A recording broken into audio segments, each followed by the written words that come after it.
더욱더 친숙하고 우리가 더 당할 수 있습니다. 전 세계 193개국에 750만 재외동포가 있는 이런 큰 무슨 대규모 우리 해외 나가의 동포 사회로 바뀌었습니다.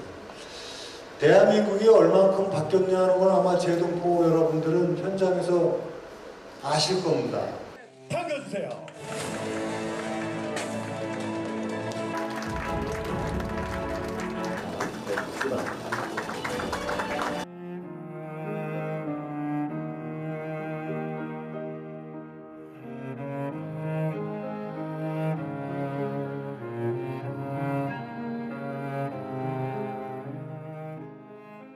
전시장의 벽을 꽉 채운 연극 포스터들, 러시아어와 한국어가 뒤섞인 대본, 러시아에서 강제 이주당에서도 꿋꿋이 한민족임을 기억해왔던 고려인들이 만든 예술단, 고려극장의 역사를 담은 물품들입니다.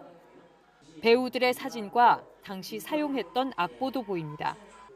배우들은 어려운 사극 용어를 공부까지 해가며 굳이 한국어로만 연기해왔습니다.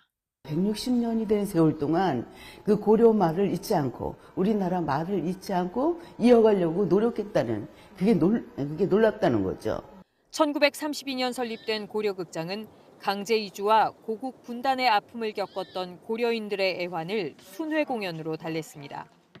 고전부터 창작극, 말년에 고려극장 수위로 일했던 독립운동가 홍범도 장군의 일생까지 민족 정체성을 담은 연극으로 고려인들을 한데 묶었습니다. 이산된 가족들의 소식을 이렇게 연결하는 그런 역할을 하였기 때문에 고려극장은 160년이 되는 고려인들의 역사의 한 축이라고 생각을 했습니다. 가난과 핍박을 피해 고국을 떠난 지 올해로 꼭 160년을 맞는 고려인의 이주 역사를 담은 전시도 마련됐습니다.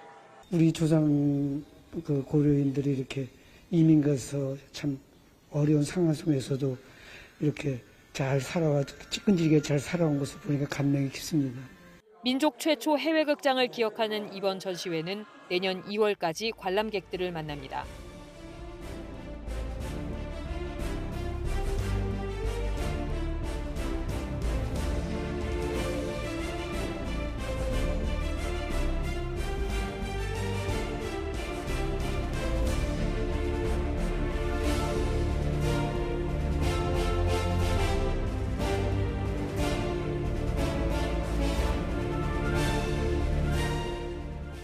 이번에 과감하게 인천 시민에 대해서는 대중교통요금, 버스요금 1,500원으로 도서지역을 이용할 수 있도록 개선을 했습니다. 기타 지역 주민들에 대해서는 전행 50% 지원을 70%로 늘려서 도서지역 방문이 활성화될 수 있도록 하는 획기적인 전환점을 마련했습니다.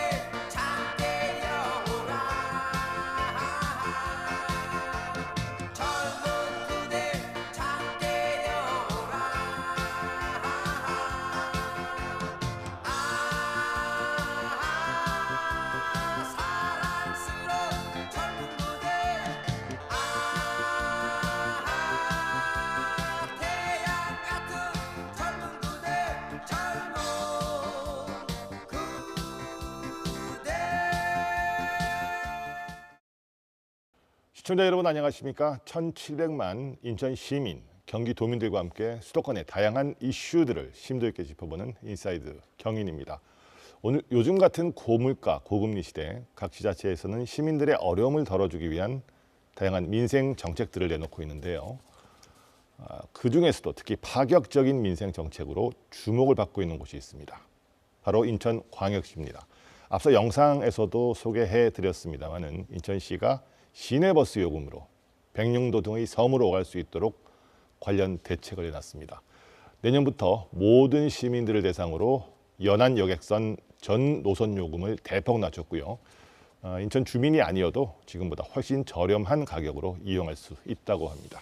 뿐만 아니라 인천시는 출산 부부에 대한 대중교통비 지원도 확대하는 등 저출생 대책 마련에도 적극 나서고 있습니다. 지난해 말부터 다양한 다양한 이 저출생 정책들의 여러 가지 가시적인 성과도 나타나고 있습니다. 오늘 인사이드 경인에서는 최근 발표한 인천 아이 바다패스 정책 내용을 비롯해서 인천시가 중점을 두고 있는 여러 민생 정책 그리고 그 기대 효과에 대해서 알아보겠습니다. 오늘 스튜디오에 유정복 인천광역시장 나오셨습니다. 시장님 안녕하십니까? 네, 안녕하십니까? 자, 앞서 영상에서도 봤습니다마는 인천 보물섬 프로젝트, 네. 여기 이제 제 1호 요게 나왔습니다. 24일 날 발표를 하셨어요. 네, 그렇습니다. 인천 아이 바다패스 정책 어떤 내용들을 담고 있는 겁니까? 네, 여객선을 대중교통화하는 아마 대한민국 첫 사례가 될 겁니다. 현재 인천 앞에 있는 도서지역을 방문할 경우에 인천 시민들의 경우는 본인이 20% 부담, 또 시에서 군과 함께 80%를 지원을 했습니다. 기타 주민들은 50대 50, 즉 자기 부담이 50%였는데 이번에 인천시에서 이 여객선도 대중교통화하는 첫 발을 내디딘 겁니다. 즉 인천 시민들은 인천의 모든 도서지역을 방문할 때 일반 버스 요금 1,500원과 똑같은 비용으로 방문할 수 있도록 특단의 조치를 취했고, 또 기타 시도민들의 경우도 70%를 지원하고 30%만 부담함으로써 획기적인 여객선의 대중교통 시대를 선언했다, 이렇게 보시면 될 것 같습니다. 이 정책으로 실질적으로 도서지역의 관람, 방문객들이 늘어날 것이 분명하고, 이런 도서지역 활성화뿐만이 아니라 또 지역경제 활력 등을 통해서 상당히 큰 변화가 예상되고, 또 지역 간 균형 발전 정책에도 부합하는 정책이라고 생각을 합니다. 자, 1,500원으로 백령도 갈 수 있다. 정말 획기적인 사업인데 이게 사실은 이제 예산이 필요하지 않습니까? 요 소요되는 추가 재원 이런 것들은 어떻게 마련한다는 겁니까? 인천시에서 하는 모든 정책은 실현 가능해야 되고, 또 이로 인한 과도한 재정 부담으로 해서 정책의 실효성을 확보하기 어려워서는 안 된다는 것이 저희 정책적인 분명한 방향입니다.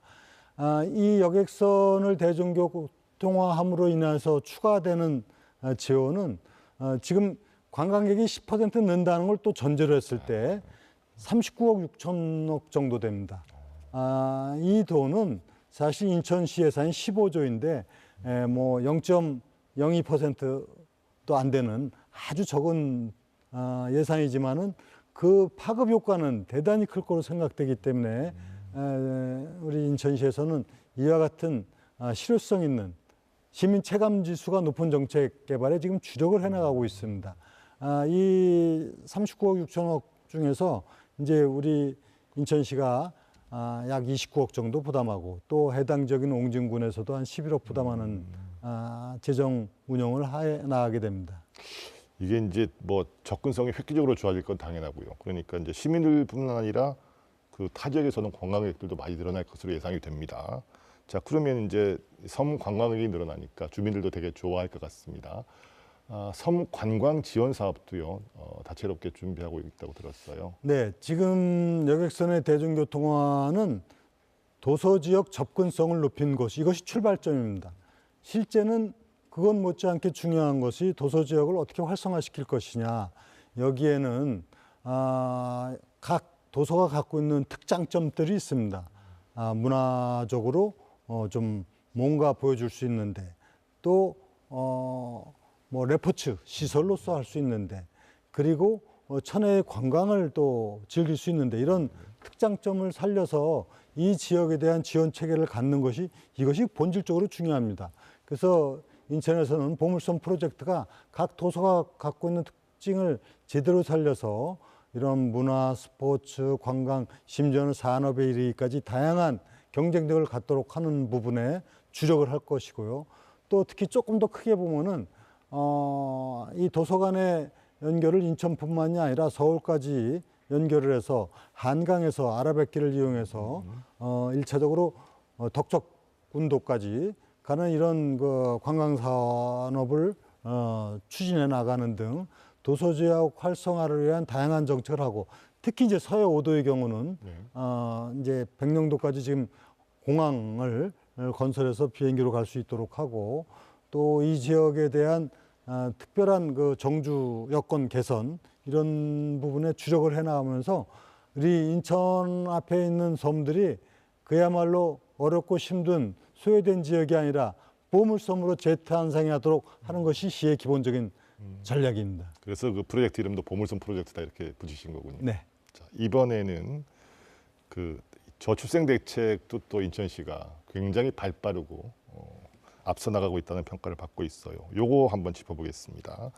자, 최근에 이제 인천형 저출생 정책 제3호 요게 이제 이름이 아이 플러스 차비드림이라더라고요. 네. 이름을 보니까 아마 교통비 지원 네. 같습니다. 어떤 내용입니까? 네, 인천에서는 저출생 대책을 지금 과감하게 1호, 2호를 이미 발표했고 또 한편은 이 대중교통을 시민들이 편리하게 이용할 수 있도록 하는 아이패스 제도를 발표했는데 이것이 좀 접목이 된 겁니다. 현행 아이패스 제도가 시내버스나 지하철을 이용할 때 월 15회 이상 이용할 경우에는 이제 그 이상 이용한 금액에 대해서 다음 달에 환급해 주는 제도인데요. 현재 20% 내지 30% 정도를 연령별로 하고 있는데 이번에 인천시에서는 아이를 낳는 부모의 경우에 첫째 아이 경우는 50%까지 환급을 해드리고 둘째 아이 이상은 70%를 환급을 해드립니다. 이렇게 되면 현재 아이패스를 좀 더 효율적으로 활성화시켜 나가는 것뿐만이 아니라 출생률을 높이는데도 크게 도움이 될 거로 보여지고 있습니다. 그렇군요. 자, 이제 세 번째 정책은 이거고요. 첫 번째, 두 번째 정책도 굉장히 네. 파급 효과가 컸어요. 우선 두 번째 거부터 네. 보겠습니다. 지난 7월에 발표한 인천형 주택 정책 I 플러스 집드림.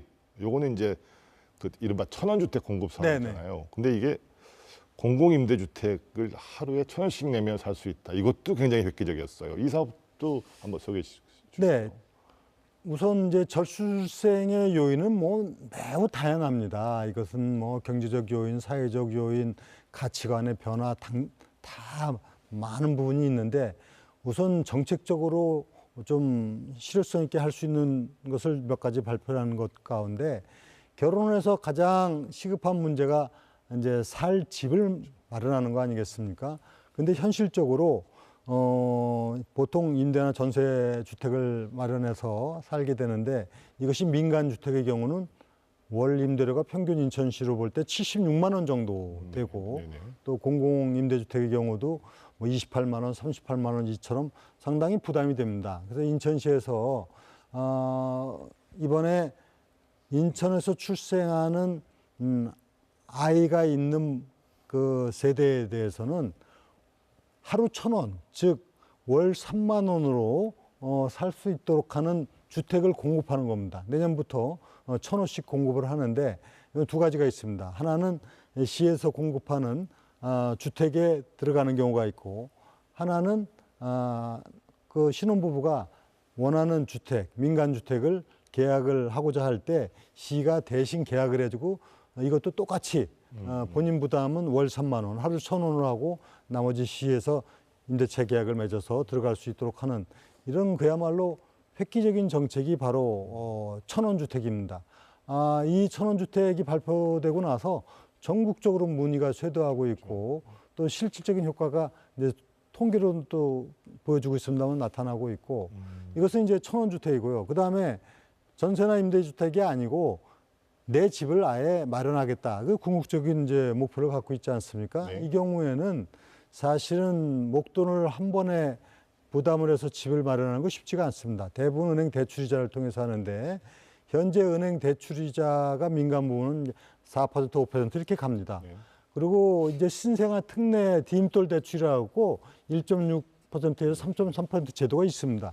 이것도 이제 부담이 되죠. 그래서 인천에서는 본인이 1% 대출이자만 내고 나머지는 이제 시에서 부담하는 형태로 주택을 공급하는 겁니다. 이것도 이제 내년도에 500호를 공급을 하는데 이런 1,000원 주택이나 1% 대출이자 주택 공급 이것은 현실적으로 신혼부부들에게는 아주 큰 희망으로 지금 느껴질 수 있고 이로 인한 예산은 역시 또 생각보다 그렇게 많지 않습니다.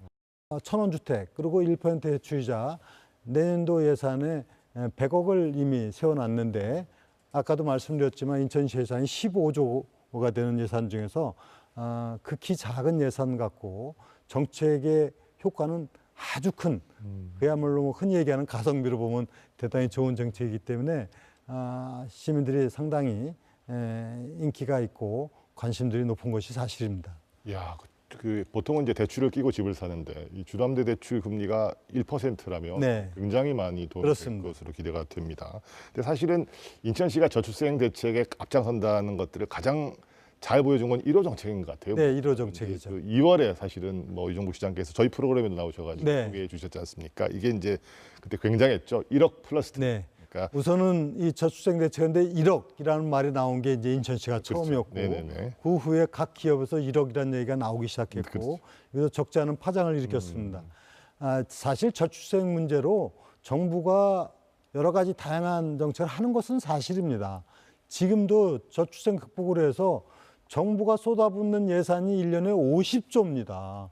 그럼에도 불구하고 전 세계 236개 국가 중에서 대한민국이 합계 출산율이죠. 저출생 가장 꼴찌의 그런 정말 참담한 현실을 보여주고 있기 때문에 이것은 실질적인 체감지수 높은 정책을 해야 된다고 많은 연구를 했습니다. 그렇게 해서 내온 게 바로 1호 저출생 대책 1억 플러스 아이드림인데 간단하게 좀 말씀을 드리면 다시 한번 인천시에서는 태아 시절부터 즉 임산부가 그 태아를 갖고 있을 때부터 교통비 지원부터 해서 고등학교 3학년까지 즉 성장 전 단계에 걸쳐서 누구에게나 1억을 지원받는 제도입니다. 사실은요 지금도 정부와 지방정부로부터 합해서 받는 돈이 7,200만 원을 받고 있습니다.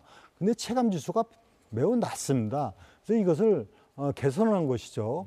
이제 임신했을 때 임산부 교통지원금 50만 원부터 해서 첫 출생을 했을 때 태어났을 때 첫 만남 지원금 그리고 0세와 1세 때 부모급여 그리고 1세부터 7세까지 아동수당 이렇게 지급을 해오는 부분을 좀 강화를 시켜갖고 우리는 임산부 교통비 지원뿐만이 아니라 아동수당을 월 10만 원씩을 더 해서 20만 원씩 지급을 하고 특히 8세부터 18세까지 이 성장 단계에 단절되어 있는데 이런 그 성장기에 15만 원씩 월 지원해서 이것을 11년간 하게 되면 이것도 한 1,980만 원 이렇게 됩니다. 이렇게 해갖고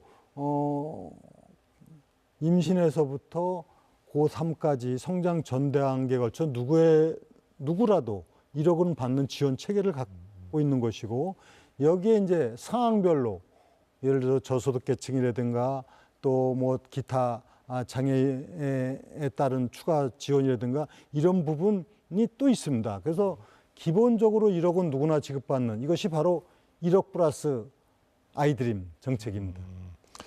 무엇보다도 이제 이 아이 꿈 수당 있지 않습니까? 네. 이게 이제 8월부터 전국 최초로 학령기 아동에게 보편적 수당을 사실 네네. 시행을 한 거예요.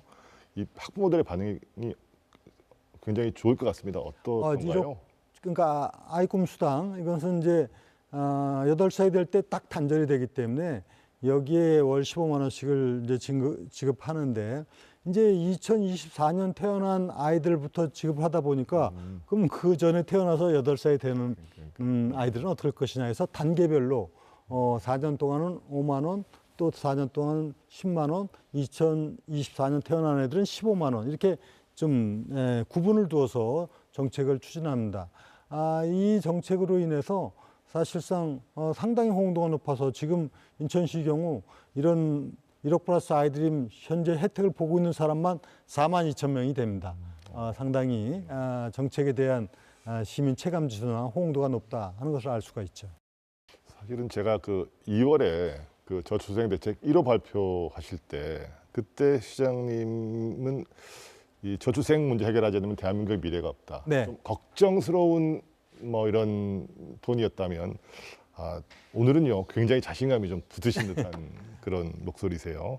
지금 3호 세 번째 정책 이렇게 단계적으로 이렇게 발표해 가시면서 이제 어떻게 구체적인 성과들이 좀 이렇게 느껴지시는지 어떤 것들이 좀 우선은 있을까요? 성과가 분명히 나타나고 있다고 말씀드릴 수 있는 것이, 저는 인천시에서 이런 저출생 대책을 발표하면서 인천시만의 문제가 아니라 대한민국의 문제이기 때문에 대한민국의 정책 대전환을 촉구했던 겁니다. 그와 동시에 그럼 현실적으로 어떤 결과가 나타나고 있는가 하는 것을 좀 수치로 보여드리면은, 금년 1월부터 8월까지 출생한 아이가 인천의 경우 전년 대비 6.5%가 늘어났습니다.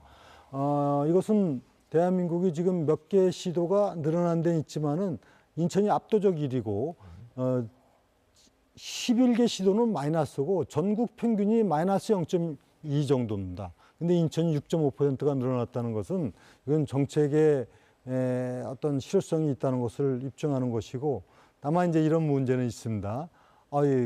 아이를 낳는데 금방 태어나는 게 아니지 않습니까? 기간이 걸리죠. 근데 이미 인천에 주소를 두고 이런 정책이 실효되기 때문에 인천으로 이사 오는 숫자가 많아지고 있다, 이렇게 볼 수도 있어요. 그러니까 이거를 전국적으로 시행하게 되면은 바로 이 저출생 극복에 굉장히 큰 효과가 있을 것이다, 저는 이렇게 생각을 합니다. 자, 이번에는 다른 문제도 좀 함께 짚어보도록 하겠습니다. 지난 5월에요, 그 인천 아이패스 사업, 이게 시민들이 뽑은 최고 사업 1위로 선정될 정도로 만족도가 좋았다고 그러는데요. 요거는 어떤 사업입니까? 네, 아이패스 사업은 지금 사실 대중교통을 이용하는 많은 시민들이 조금 교통비에 대한 부담을 어떻게 하면 조금 절감시켜 줄 수 있는가 하는 문제하고 동시에 조금 원활하게 대중교통을 이용할 수 있도록 하는 교통 편의성을 제고시켜 나가는데 목적을 두고 있습니다. 사실 이거는 지금 아이패스 이전에 KPS라고 해가지고 경기도 또 수도권이 이렇게 공동적으로 하는 부분이 있습니다만, 인천에서는 이걸 좀 더 두텁고 넓게, 그리고 현실에 맞게끔 정책을 새로 조금 전향적으로 만든 겁니다. 즉 아이패스 제도는 지금 대중교통, 즉 시내버스나 지하철 이용할 경우에 월 15회 이상을 이용했을 때 그 추가 이용 금액에 대해서 일반 시민의 경우는 20%를 다음 달에 환급해드리고, 또 19세에서 39세까지 청년층이라든가 노인 인구에 대해서는 30%를 환급해드리고 저소득층은 53%까지 환급을 해드리는 제도입니다. 근데 이 인천의 아이패스의 특징은, 이것은 인천뿐만 아니라 다른 지역에서도 다 통용이 가능하도록 설계가 돼 있어서 대단히 아이패스를 발급받으면은 굉장히 편리하다. 그다음에 교통비 절감도 이루어진다. 이런 측면에서 아이패스가 또 굉장히 주민들의 그 아이패스 가입자 수가 지금 상당히 늘어나고 있는 현실에 있습니다. 그러니까 이제 이 저출생할 때 그 우리 차비드림 우리 사업도 이 아이패스와 연계된 사업이었던 거군요. 그렇습니다. 그렇군요. 알겠습니다. 자, 그리고 이 대중교통 정책 하나 더, 이 인천 광역버스 사실 이용하시는 분들도 많잖아요. 요거 무제한 사용할 수 있는 인천 광역 아이패스, 요것도 시행을 했어요. 요건 어떤 사업입니까? 네, 지금 제가 좀 전에 말씀드린 거는 시내버스나 네네네. 지하철과 같은 이제 대중교통 부분인데, 이 광역버스는 이제 수도권에서 출퇴근하는 분들한테는 아주 필요한 이제 교통수단 아닙니까? 이 경우는 월 8만 원으로 무제한으로 이용할 수 있도록 함으로써 상당히 편리하게 이용도 하고 비용 부담도 상당히 절감할 수 있는 것이 이제 아이패스, 광역버스에도 준공영제가 사실상 도입된 거나 마찬가지죠. 자, 그럼 그거와 연계해서 이번 달부터는 그 광역버스 준공영제가 시행이 됐습니다. 이 준공영제는 어떤 의미고요? 이거는 시민들에게는 또 어떤 혜택이 돌아갈 것으로 기대하고 계세요? 네, 우리가 흔히 이제 시내버스를 예로 든다면은, 시내버스를 지금 민간 회사들이 운영을 하는데 버스 요금만 받아갖고는 운영 자체가 불가능합니다. 지금 다시 말씀드리면은 각 지방 정부에서 보조에 의해서 운영되고 있는 겁니다. 그래서 사실상의 시형 버스는 아니지만 시에서 지원해서 운영되기 때문에 준공영제다 이렇게 표현을 하는 거고, 인천시 같은 경우는 이 시내버스 지원금만 1년에 2천억이 넘습니다. 즉 사실은 수익자 부담 원칙에 의해서 본다면 시민들이 다 부담해야 될 거겠죠. 그렇게 되면 지금 1,500원이 3,000원, 4,000원 해야 된다는 얘기가 되겠습니다. 근데 오랫동안 이 준공영제를 통해서 대중교통을 시민 부담을 줄여왔던 상황인데, 이제 광역버스의 경우도 준공영제 개념으로 도입을 해서 월 8만 원 이상이면은 이제 무제한으로 이용할 수 있도록 했기 때문에, 이런 준공영제가 이용되면 광역버스의 경우도 우선적으로 운행률이라고 합니다. 지금 현재는 60%가 안 됩니다. 이걸 70%까지 올려갖고 당연히 차량 운행 대수가 많아지니까 배차 간격도 줄게 되고, 또 이로 인해서 이 교통 수요자들, 이용객들에게선 편의성이 도모되는 이런 것이 이제 광역버스 준공영제가 되겠습니다. 요거 시행하실 때 어떤 노조와의 뭐 협의나 이런 것들 좀 있어야 되지 않습니까? 잘 마무리됐습니까? 네, 뭐 그 노조나 또 운송회사나 또 이와 관련한 협의를 해가지고 그동안에 잘 논의를 해가지고 다 협의를 해서 한 결과입니다. 그렇군요. 자, 사실 요즘에 이제 경기가 안 좋다 보니까 뭐 다 어렵습니다만은 특히 좀 어려움이 심한 분들이 소상공인들이 아닌가 싶어요. 근데 이분들을 위한 대책도 이번 주에 하나 나왔는데 이렇게 보니까요, 이것도 재밌습니다. 반값 택배. 네. 왜냐하면 소상공인들이 이제 택배 많이 이제 이용하셔서 영업을 하시는데, 이것도 소상공인들에게는 힘이 될 것 같습니다. 이건 어떤 식으로 이루어질 네. 겁니까? 제가 이제 정책을 할 때 고민하는 것 중에 하나가, 똑같은 정책을 하면서도 이것을 받아들일 때 어떻게 받아들이느냐, 이 정책에 대한 느낌을 어떻게 갖도록 하느냐, 네이밍도 중요하거든요. 그렇죠. 그래서 1억 플러스 아이드림, 1,000원 주택, 이런 아이바다 패스 이렇게 했는데, 이번에 반값 택배라고 하는데 실제는 반값 이하가 됩니다. 근데 이 개념은 지금 사실 소상공인 자영업자들이 매우 어렵습니다.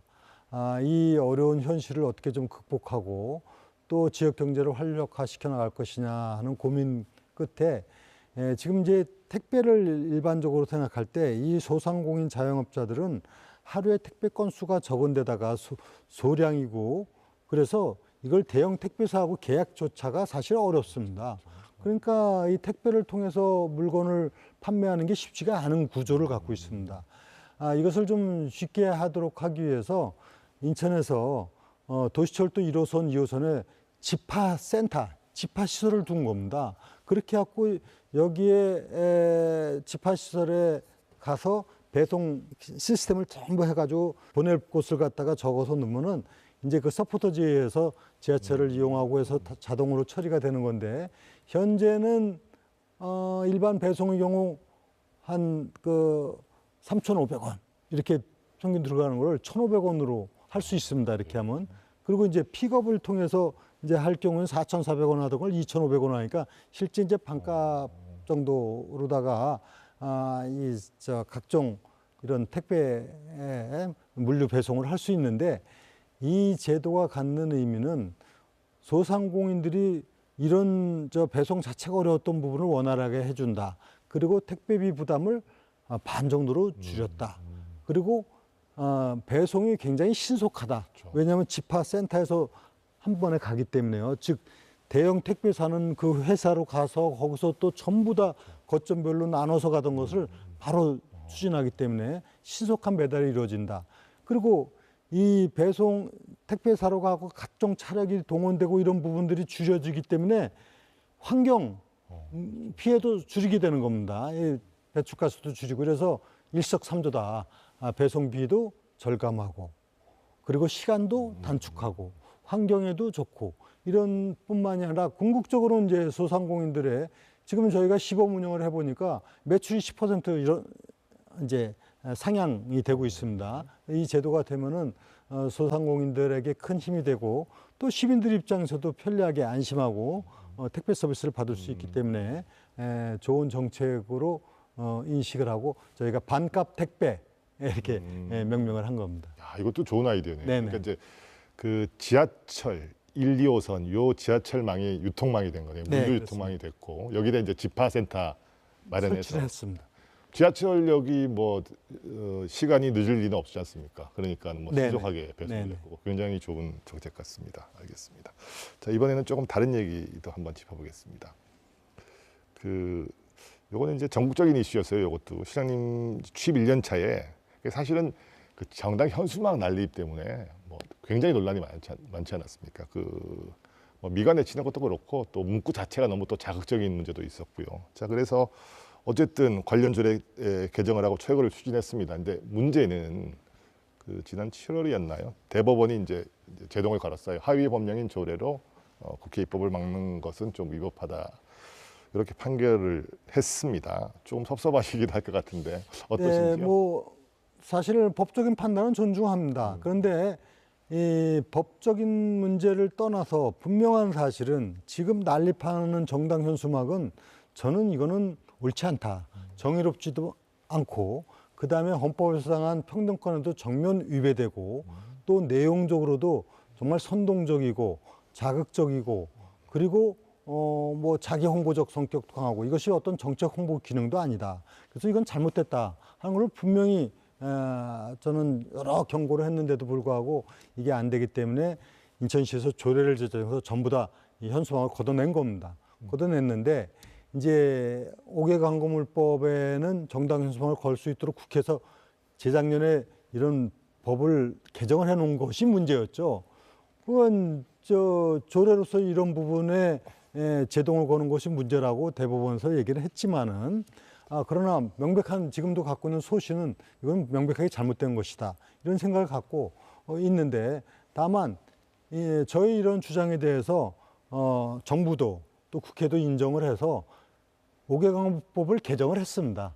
과거에 무차별로 했던 것을 뭐 개수를 제한하고 이런 설치 방법을 시행령에 위임하도록 해갖고 반성공은 거둔 편이죠. 그래서 앞으로 시행령을 통해 갖고 이걸 제대로 해야 된다 하는 상황이고 인천시에서는 후속 조치로 여기에 맞게끔 해서 이제 이 정말 무분별한 정당 현수막으로 인해서 국민들에게 짜증을 유발하는 이런 일이 없어야 되고 저는 근본적으로는 이런 법의 문제 이전에 지금처럼 이 현수막이 그렇게 뭐 참 내용 부끄러운 선동과 선정과 그다음에 마구잡이로 설치가 되었고 오는 뭐 안전 문제, 환경 문제까지 다 유발되는데 이거는 이제 이런 후진 정치는 스스로 거둘 때가 됐습니다. 사실은 저도 뭐 국회에서 쪽 활동을 했던 사람이긴 하지만은 이런 국민을 생각하지 않는 정치적 어떤 특권 의식은 이제는 걷어내야만이 진정한 정치가 제대로 된다는 생각을 갖고 있고 이와 관련해서 후속 조치를 사실 준비를 하고 있습니다. 그래서 인천시에서 이렇게 정당 현수막 조례를 만드니까 전국이 다 조례를 지금 만들었거나 만들고 있습니다. 그래서 앞으로 후속 지금 조치를 취해서 이제는 이 우리나라가 얼마나 지금 대단한 나라가 됐습니까? 이제 정치도 선진화되려면 이런 후진 정치의 모습에서 탈피했으면 좋겠고 우리 정치권 특히 국회에서 이 부분에 대해서 정말 자중하고 스스로들이 좀 처신을 잘했으면 좋겠다는 생각입니다. 그렇군요. 자, 사실 인천은 이제 누가 뭐래도 대한민국의 관문 도시예요. 그래서 이제 국제행사 유치에 뭐 적지다 이런 평가도 많고 또 그런 부분에 공을 또 많이 들어오셨습니다. 내년에 2025년 에이펙 정상회의 우리나라에서 열리지 않습니까?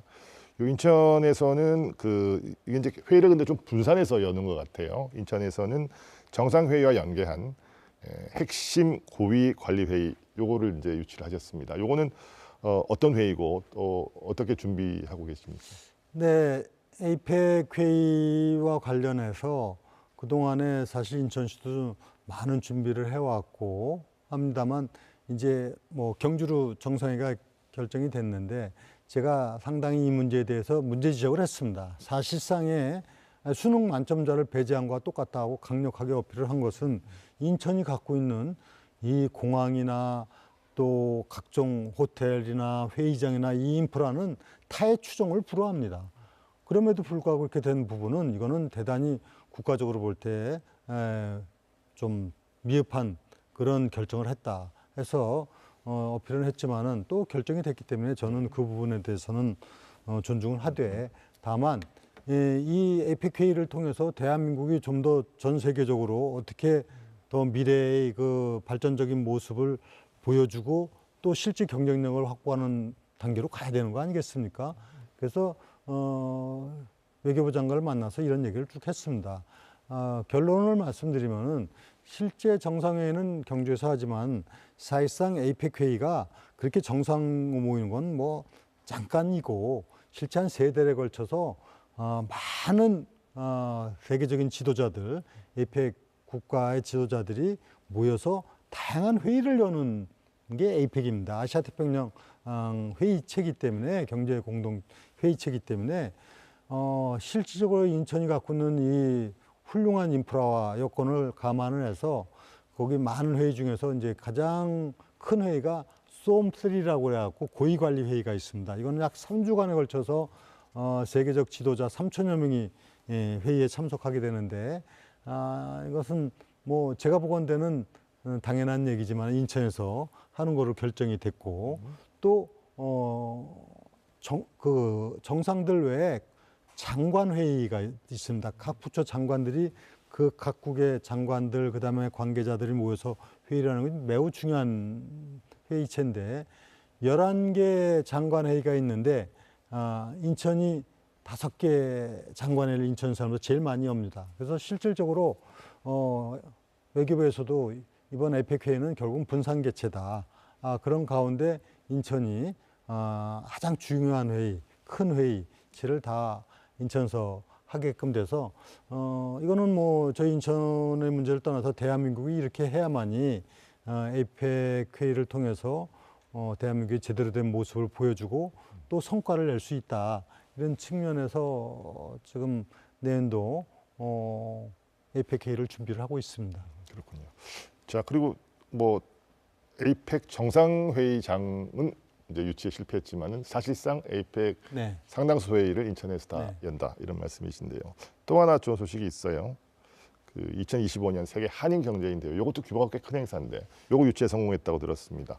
네, 지금 인천은 작년에 재해동포청을 유치해서 지금 전 세계 193개국에 750만 재해동포들의 거점이 됐고 수도가 됐고 활동 무대가 됐지 않습니까? 그래서 이 재해동포청 유치를 계기로 해서 인천이 그야말로 글로벌 도시로 가는 전략적인 한 요인을 갖추게 됐다. 그리고 그 연장선상에서 다양한 행사 유치라든가 또 활동 영역을 넓혀나가고 있는데, 지금 재해동포들의 활동 중에서 큰 것이 세계 한인 경제인, 그러니까 전 세계 그 많은 동포 중에서 이 경제인들의 모임체가 있는데, 이 세계 한인 경제인대회를 내년도에 인천에서 하는 거로 결정이 됐습니다. 이 세계 한인 경제인대회가 약 3천여 명 이상의 굴지의 세계 경제인들이 인천에 모여서 각종 이제 여기서 뭐 상담도 하고 투자 유치도 하고 또 그런 가운데 비즈니스를 통한 이제 여러 가지 활동들을 하게 되는데, 내년도에 인천에서 열리게 되면은 인천으로서도 굉장히 이런 재해동포 네트워크를 활용한 글로벌 도시 전략에 상당히 도움이 되는 그런 기회가 될 겁니다. 그 지난 18일에요. 그 재외동포 인천 교류 방문회 선포식을 여시고 재외동포 웰컴 센터, 한인 비즈니스 센터를 개소했습니다. 이 두 기관은요, 앞으로 어떤 역할을 하게 됩니까? 네, 그 재해동포청 유치로 인해서 인천이 단순하게 정부의 한 기관을 유치했다는 게 그치지 않고 이것을 통해서 인천이 글로벌 전략을 어떻게 만들어가느냐, 그리고 또 대한민국을 어떻게 더 큰 국가로다가 만들어가느냐 하는 전략적인 함의가 있습니다. 그런 차원에서 이번에 우선적으로 두 가지를 하나 문을 열게 된 것이, 하나는 재해동포 웰컴 센터, 이것을 통해서 재해동포들이 인천에 오면은 정말 편리하게 모든 그 업무를 보거나 정보를 얻을 수 있도록 하는 그런 교류의 장이 되고, 그다음에 제동포 비즈니스센터, 한인 비즈니스센터는 이제 경제인들이 네네네. 이곳에 와서 주로 활동하기 좋은 그런 여건을 이미 마련해갖고 개소를 했는데 아주 훌륭한 공간들을 마련했고, 여기에서 이제 제어동포들이 인천을 통해서 내가 대한민국의 어떤 경제 교류, 협력, 그리고 이제 비즈니스 활동을 좀 활성화해야 되겠다는 생각을 가질 겁니다. 인천시에서는 이런 센터 개소와 함께 2025년, 2026년 2년을 제동포 인천 교류 방문의 해로 정했습니다. 네네. 인천에 방문해서 교류하고 이 활성화를 통해서 제동포들도 발전해가고 또 대한민국도 발전하고 그 중심에 인천이 있다 하는 것을 알려주게 되는데요. 이런 인천이 이제 글로벌 도시 전략으로 가는 굉장히 한 단초가 되고, 뭐 궁극적으로 인천은 이미 국내 도시와의 경쟁 단계를 넘어섰기 때문에 세계 도시들과의 경쟁, 글로벌 탑10 시티라고 하는 큰 목표를 향해서 가는 도시인데, 제동포들도 여기에서 한 역할을 담당하게 될 것으로 기대하고 있습니다. 네, 자 이제 인천시의 주요 다른 현안들에 대해서도 좀 여쭤보겠습니다. 그 인천시가 이제 인구가 계속 늘다 보니까 행정체제 개편 필요성이 계속 제기가 되어 왔고, 그래서 이제 그 관련 법률도 올해 1월 공포가 됐어요. 이제 준비 계속 하고 계신 걸로 알고 있는데 후속 준비는 잘 되고 있습니까? 네, 인천시는 미래지향적인 행정체제를 갖고 대응해 나가기 위해서 이미 법까지 다 확정해서 발표됐지만은 중구와 동구를 통합한 제물포구, 그리고 영종구 분구, 또 서구에서의 검당구 분구가 2026년 7월 1일 출범을 합니다. 출범하기 앞서서 우리가 차질 없이 이런 행정체제 개편이 출범할 수 있도록 이 행정체제 개편 추진단을 구성을 했고, 구에서도 추진준비단이 구성돼서 지금 이를 다뤄나가는 데 있어 예산 문제, 또 각종 행정 조직 문제, 정보와 데이터 문제를 정리하는 문제, 그리고 청사 문제, 이런 걸 종합적으로 지금 준비를 해서 차질 없이 2026년 새로운 행정체제 개편에서 인천시가 출발하도록 준비해 나가고 있습니다. 알겠습니다. 자, 사실은 이제 인천시의 가장 현안 중에 하나가 또 이 문제가 아닐까 싶습니다. 수도권 매립지 네. 문제. 이거는 좀 오랜 기간의 난제입니다. 최근 대체 매립지 3차 공모도 불발이 됐어요. 네. 자, 매립지 종료에 대비한 대책들 어떤 것들 준비하고 있습니까? 네, 수도권 매립지를 대체 매립지를 통해서 종료시킨다는 기본 원칙에 변함이 없습니다. 이를 위해서 인천시와 서울시, 경기도, 그리고 환경부 장관 사자 협의체가 민선 7기에 중지됐던 것을 제가 사실상 재가동시켜서 지금 협의를 하고 있고, 이 절차에 의해서 대체 매립지 공모를 하는데 지금 이번에 4차 공모를 합니다. 3차까지 안 된 이유를 분석을 해서 이 요건을 좀 더 정리를 했습니다. 주민동의 요건 문제라든가, 또 이 대체 매립지 조성에 대한 추진 주체의 문제라든가, 또 인센티브를 좀 강화시키는 문제라든가, 이런 거를 정리를 해가지고 4차 공모를 통해서 이것이 잘 될 수 있도록 하는데 지금 최선을 다하고 있고요. 또 이런 문제와 함께 만약에 이것이 안 될 경우에 더 이상 공모 절차를 밟지 않고 이제는 우리 사자협체가 논의를 하고, 그다음에 정부가 여기에 참여를 해서 대체 매립지를 조성하는 그런 두 가지 전략을 지금 추진해 나가고 있습니다. 이것은 이제 진행형이기 때문에 제가 이런 정도만 말씀드리지만은 이걸 통해서 인천시의 오랜 수건인 매립지 문제를 매듭짓도록 해 나가겠습니다. 자, 최근에 이 북한의 동향도 심상치 않습니다. 네. 이게 뭐 오물풍선 살포하고 대남 확성기 소음 방송하고, 최근에는 또 이 경의선 동해선 연결철도도 폭발을 하고요. 이 때문에 이제 인천도 이제 접경 지역 주민들이 있으니까요. 상당히 좀 불안도 좀 커지고 있고요. 최근에 이제 유정복 시장께서는 그 연평도, 강화도 다녀오셨는데 현장 그 반응은 어떻고?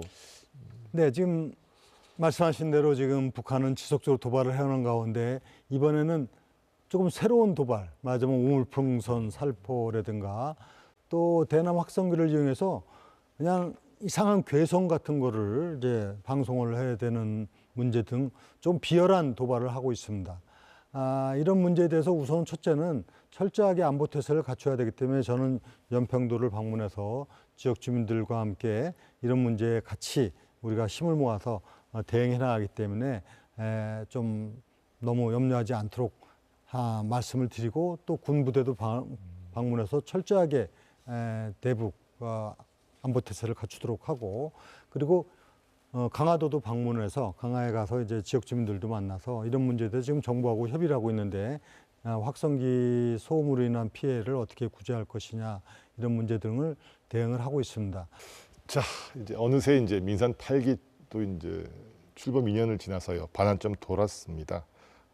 마지막으로 향후 이제 시정, 특히 중점을 두고 계신 어떤 과제, 그리고 시민들에게 하고 싶은 말씀 있으시면 간단하게 정리 부탁드리겠습니다. 네, 민선 8기 이제 반환점을 돌았습니다. 전반기는 주로 인천시의 많은 현안을 풀고, 또 앞으로 인천시가 가야 될 미래의 비전과 목표를 정하고, 이를 토대로 구체적인 사업들을 추진해 나가는데 주력을 해왔습니다.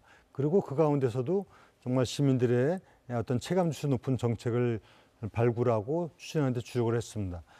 이제 민선 8기 후반기에는 좀 더 시민들이 행복 체감지수를 느낄 수 있도록 하는 정책에 주력을 해나가는 데 우선을 둔다. 이건 교통 문제, 문화 문제, 경제 문제, 뭐 다양한 문제들이 있습니다.